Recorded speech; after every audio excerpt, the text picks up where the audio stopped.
Kenapa dikatakan surah Al-Ikhlas?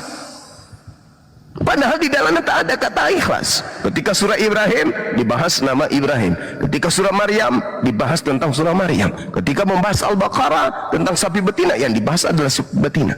Tapi Al-Ikhlas tak ada kata ikhlas di dalamnya. Ada apa ini? Iqra, Qul huwallahu ahad. Katakanlah wahai Nabi Muhammad, dialah Allah, Tuhan yang Maha Esa. Jangan ada yang lain.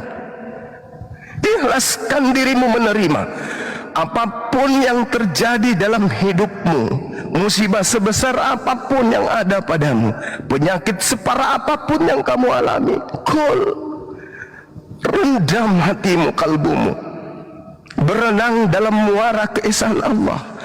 Tak ada kekuatan lain, hanya Allah satu-satunya Tuhan. Ikhlas.